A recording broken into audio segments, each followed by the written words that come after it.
අද මම ඔයාලත් එක්ක කතා කරන්න බලාපොරොත්තු වෙන්නේ අපේ රටේ සුළු හා මධ්‍ය පරිමාණයෙන් මෙන්ම මහා පරිමාණයෙන් ආරම්භ කරන්න පුළුවන් කරගෙන යන්න පුළුවන් ව්‍යාපාරයක් පිළිබඳව. ඉටිපන්දම් නිෂ්පාදනය. ඇත්තටම ලොකු දෙයක් කරන්න පුළුවන් ව්‍යාපාරයක් තමයි මේක. වසරේ විවිධ කාලවලදී විවිධ අවශ්‍යතාවයන් සඳහා අපේ ජන ජීවිතයට ඉටිපන්දම් ඕන වෙනවා. විවිධ උත්සව අවස්ථාවල් වලදී ඔබ දන්නවා බර්ත්ඩේ පාටි එකක් කිව්වද අපිට නැතුවම බැරි දෙයක් තමයි මේ ඉටිපන්දම කියලා කියන්නේ. තවත් අවස්ථාවක අපිට විසිතුරු gift item එකක් අපේ ආදරණීය කෙනෙකුට දෙන්න ඕනුනහම සමහරලාට අපිට ටිකක් ක්‍රියේටිව් ඉටිපන්දමක් ලස්සන ඉටිපන්දමක් අපිට සෙන්ටඩ් ඉටිපන්දමක් දෙන්න පුළුවන්. ඉතින් මෙහෙම ගත්තාම ඊටාම හොඳින් විවිධාංගීකරණය කරන්න පුළුවන් අයිතමයක් තමයි මේ ඉටිපන්දම කියලා කියන්නේ.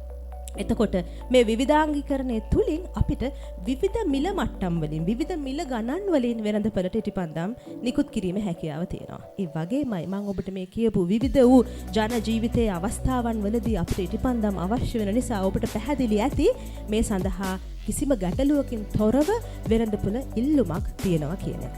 ඉතින් මෙච්චර මේ වටිනා අයිතමයක් එහෙමත් නැත්නම් භාණ්ඩයක් අපේ රටේ කර්මාන්තයක් වශයෙන් ක්‍රියාත්මක වෙන්නේ කොච්චර දුලබ විදිහටද. සාමාන්‍යයෙන් අපි ව්‍යාපාරයක් පටන් ගන්නවා කියලා හිතනකොට මුලින්ම කල්පනා කරන්නේ ප්‍රාග්ධනය ගැන. ඇත්තටම ඉටිපන්දම් ව්‍යාපාරයට ඉතාම අවම ප්‍රාග්ධනයක් තමයි අවශ්‍ය වෙන්නේ. ඒ වගේම තමයි ඔබගේ තාක්ෂණික දැනුම ඉතා ඉහළ මට්ටමක තිබීමේ අවශ්‍යතාවයක් නැහැ. හිත විතරයි අවශ්‍ය වෙන්නේ. අපිට මේක කරන්න ඕන කියලා හිතනොත් කරන්න පුළුවන්. මැෂිනරි ඕන නම් මැෂිනරි ගන්නත් අපිට තියෙනවා. ඒ වගේමයි ඔබට මේ දැනුම සොයා යන්න YouTube එකට ගියා නම් බොහෝම ලේසියෙන් තොරතුරු ලබා ගන්නත් පුළුවන්. මුලින්ම මේකට අවශ්‍ය අමුද්‍රව්‍ය මොනවද කියලා අපි හිතලා බැලුවොත් බොහොම සරලයි. පැරෆින් වැක්ස් එක. ඒ කියන්නේ ඉටි තමයි අපිට ගන්න ඕනේ.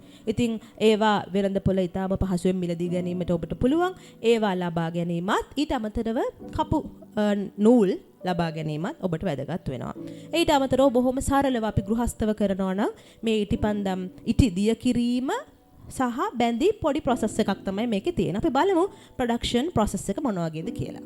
අපි paraffin wax එක දිය කරලා, ඒ කියන්නේ උණුසුමකට ලක් කරලා දිය කරලා, එය mold එකකට වක් කරලා, ඒ mold එකේ මැද නූල තබා ගැනීම තුලින් අපි මේ නිර්මාණය කරගන්නවා. ඉතින් විවිධ වූ හැඩතල ලබා ගැනීමට විවිධ වූ ප්‍රමාණයෙන් ඉටිපන්දම් නිෂ්පාදනයට විවිධ වූ ප්‍රමාණයේ molds අපි භාවිතා කරනවා. ඉතින් හරිම සරලයි. ඉතින් සමහර decorative candles use කරනවා නම් සමහර ආයතන එහෙමත් නැත්නම් නිෂ්පාදකයෝ candle carving එහෙමත් නැත්නම් candle scenting ඒ වගේ තවත් මේකට value additions කරනවා. ඉතින් ඒ ආදී තව දේවල් ඔබට නිර්මාණශීලීව කරන්නත් හොඳ හැකියාවක් ඇති ව්‍යාපාරයක් තමයි ඉටිපන්දම් නිෂ්පාදනය කියන්නේ. එතකොට සුළු හා මධ්‍ය පරිමාණයෙන් මේ නිෂ්පාදන ක්‍රියාවලිය ඔබ කරනවා නම් ඒ සඳහා මැෂින්ස් භාවිතා වෙනවා. මේ මැෂින් එකේ තියෙන්නේ අර තාක්ෂණයම තමයි මෝල්ඩ් එක තියෙනවා. මෝල්ඩ් එකෙන් මෝල්ඩ් ප්‍රමාණය වැඩි. ඉටිපන්දම් 100ත් 150ත් වගේ විශාල ප්‍රමාණයක් නිෂ්පාදනය කළ හැකි විදිහේ ලොකු මෝල්ඩ්ස් තමයි භාවිතා වෙන්නේ.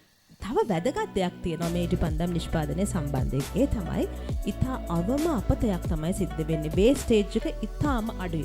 මොකද අපිට හැම වෙලේම ඉතුරු වෙන කැබලි නැවත රත් කරලා ආපහු වැක්ස් එක දිය කරලා නැවත තව ඉටිපන්දමක් හදන්න පාවිච්චි කරන්න පුළුවන් මේ ප්‍රොඩක්ෂන් ප්‍රොසෙස් එක අතරතුරදී. ඉතින් ඒකත් හොඳ වැදගත් පොයින්ට් එකක්. තව අපිට හිතන්න ඕන දෙයක් තමයි සාමාන්‍ය ව්‍යාපාරයක් පටන් ගනිද්දී මොනවද මේ ව්‍යාපාරය හා බැඳිච්ච අවදානම් කියලා. අපිට මොන හරි රිස්ක් ෆැක්ටර්ස් තියනවාද? ඔව්. සාමාන්‍යයෙන් අපි ආහාර ද්‍රව්‍ය වගේ නිෂ්පාදන ක්‍රියාවලි වල යෙදෙනවා නම් අපිට හිතන්න ಜಾති ගොඩක් තියෙනවා. හැබැයි ඉටිපන්දම් වගේ ව්‍යාපාරයක් ගත්තම ඒ තරම් අපිට ලොකු අවදානම් නැහැ. උදාහරණයක් විදිහට ගත්තාම ආහාර කල් තබා ගැනීම සම්බන්ධයෙන් අපිට වෙනමම පරිස්සම් වෙන්න සිද්ධ වෙනවා. හැබැයි ඉටිපන්දම් කියන්නේ ඉතා දීර්ඝ කාලයක් කල් තබා ගත හැකි, තොග පවත්වාගෙන යෑම ඉතාම පහසු ආම්පන්නයක්. ඒ වගේමයි පැකිං වලට ගියාම ඒ වගේම ඇසුරුම් ක්‍රියාවලිය මේ හැමදේම අවදානම ඉතා අඩු දෙයක් කියලා ඔයාලට පැහැදිලි වෙයි. රැකියාවක් අපේක්ෂිතව ඔබ ගෙදර ඉන්නවා නම් විභාගයක් ඉවරලා නිකන් ගෙදර ඉන්න වෙලාවක් නම් එහෙමත් නැත්නම් අලුත් දෙයක් කරන්න අලුත් යමක් ලෝකෙට එකතු කරන්න ආසාවෙන් ඉන්න කෙනෙක් නම් ඔබට මේ ව්‍යාපාරයත් මහඟු ව්‍යාපාරයක් වේවි. මේ ඔක්කොම තොරතුරුත් එක්ක මම කැමතියි ඔබෙන් පොඩි ඉල්ලීමක් කරන්න. ඔබ මේ ඉටිපන්දම් නිෂ්පාදන කර්මාන්තයේ නියැලෙන යම් අයෙකුට අවශ්‍ය අමුද්‍රව්‍ය, මැෂිනරි, මෝල්ඩ්ස් වගේ දේවල් සැපයීමට හැකියාව තියෙන කෙනෙක් නම්, ඒවා නිෂ්පාදනය කරන කෙනෙක් එහෙමත් නැත්නම් ඒවා ගෙන්වන කෙනෙක් නම් ඔබට පුළුවන් ඔබේ තොරතුරු අපගේ Udarata.com වෙබ් අඩවියට ඇතුළත් කරන්න. ඔබගේ තොරතුරු ඇතුළත් කිරීම සම්පූර්ණයෙන්ම නොමිලේ ඔබට සිදු කරන්න පුළුවන් කියන එකත් බොහොම ආදරෙන් මතක් කරනවා. ඒ වගේමයි මෙම නිෂ්පාදන ක්‍රියාවලියේ දැනටමත් ඔබ නියැලී ඉන්න කෙනෙක් නම් ඔබ සතු අනාර්ග වූ නිෂ්පාදන තියෙනවා නම් ඒවත් අපගේ වෙබ්සයිට් එකේ ඔයගලන්ට ලිස්ටිං කරන්න පුළුවන්. ඉතින් බොහොම සරල ක්‍රියාවලියක් තියෙන්නේ. අදම වෙබ්සයිට් එකට ගිහින් බලන්න. අපේ හොට්ලයින් එකට කතා කරලා උදව් ගන්නත් පුළුවන්. මේ සියල්ල ඔබ වෙත අප ලබා දෙන්නේ නොමිලේ.